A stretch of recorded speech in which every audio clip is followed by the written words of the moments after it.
Good morning. This is the Ramblings of an Undisciplined Mind podcast for Saturday, January 27th, 2016. As of this morning, Sierra is still missing. So I've been listening to an episode of Hardcore History. It's a show I've talked about on the podcast before. And I'm still catching up. I'm still going through a bit of backlog. I'm going through a series called Episode for Armageddon, and it's about World War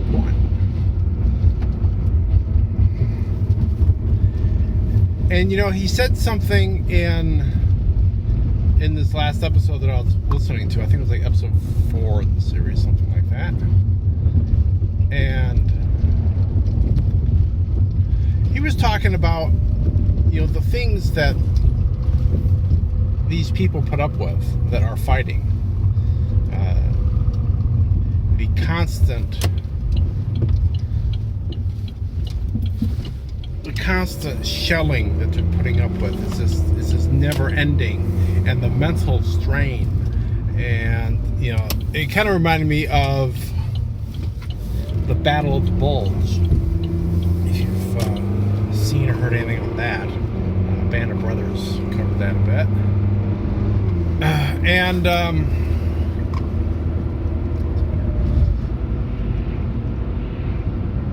He made the comment that he didn't think that his generation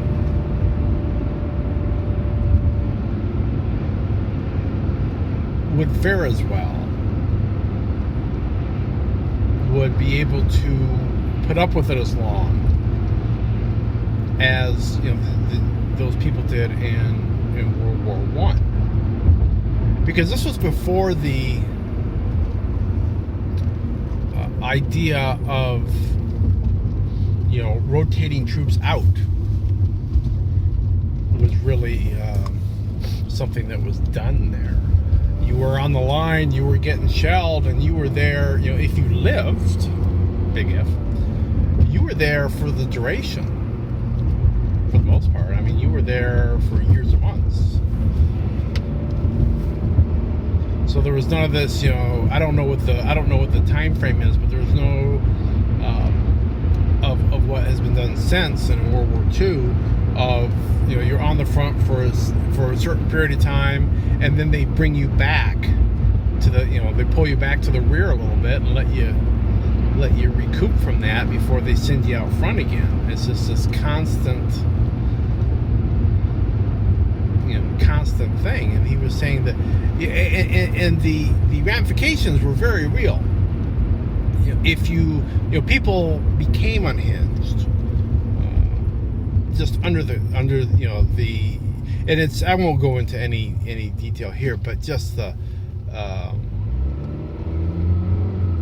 conditions were just unbelievable that they were living in. These trenches where men are dying on a daily basis, and it's just horrific. And living in those conditions, certain men, after a while, they couldn't take it, and they would snap. And they didn't have any conception of, at the beginning of the war, of this thing called shell shock, which we would now, I guess, call PTSD. They thought that if you reached a breaking, a man reached a breaking point and he started running away from the front, well, he was just a damn coward. And we do one thing with damn cowards: we shoot them until they're dead. So, there were literally times where they were doing an offensive where officers would stand behind their men with guns, with orders from higher ups that says if any of them turns away from the line, shoot them. Now, for where we are in the war, this is before the United States got into World War I. This is England and France and the rest of the Allies. I'm not saying that our forces would have been any different, because that was just kind of established. The military thinking had gotten far enough along to think that, oh geez, these are really bad situations, and what does that do to somebody over the long term? That thinking hadn't developed by the beginning of the war, and it took a while before it actually got going. But as he's talking about all this, he makes a comment that he doesn't think that his generation,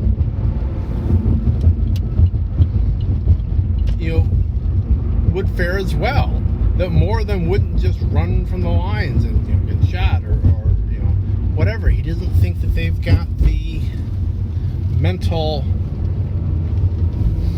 fortitude to put up with it as well as the people that were fighting World War I did. And I have to agree with him. I don't know exactly which generation he's in. I'm assuming he's younger than my 53 years, but he certainly doesn't seem to be. I'm going to say, and I don't know that I've seen a picture of him. It's just, hearing his voice and things he talks about, I'm going to say he's at least in his 30s. So we're pretty close. I felt for some time, and I don't know that much about World War I until I listened to the series. I had similar thoughts looking at World War II. Only I go further. I don't think it's just the fighting men, people that are out fighting, and now it's men and women. But I feel that way about our whole culture, our whole society. Because if you look at the whole war effort in its entirety for World War II, the whole of American society contributed to the war effort in various ways. Some of it might have been voluntary. Some of it, like I know they did things like they did rubber drives, and they did drives for various metals and things that they needed. But they also had involuntary stuff like, gasoline was rationed, and I think some foodstuffs were rationed as well. Although I'm not totally 100% certain on that.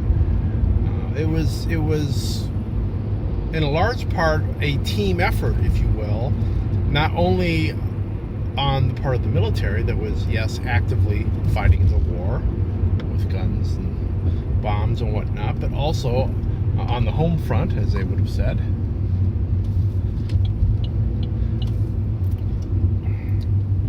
For the people at home fighting the war, that were doing things to further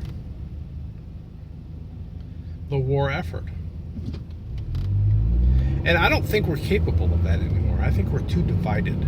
I think we're too split along party lines, or at least ideological lines, to pull together like that. And, while that's great from a standpoint of we are all allowed a lot of freedom, we're voicing our freedom, and I'm all for freedom, it also makes us weaker in the face of some large conflict like that, I think. Now, I don't know that we'll ever have another, war like that. That's kind of the last century's war style. I don't know that will happen again, but you never know. So yeah, that's what I was thinking about today. I will say, as far as the whole bit about the country pulling together and all of that, obviously I'm looking at that through the prism of history and historical media that was developed during that time. So it could maybe not be as a united a front as history would make it seem. I will grant you that, because there's always a bit of sugarcoating that goes on after the fact, and even during the fact. But at the same time, I think if we look at the Iraqi war that we just got done with not too long ago, I think, we were very divided on that, because, and in large part, it was down, the whole conservative liberal ideological lines. People didn't like it because Bush was the one that wanted to do it. He had to say that there were weapons of mass destruction there to get it done after 9/11. It turns out there wasn't. Did he lie on purpose? I don't know. I'm not going there.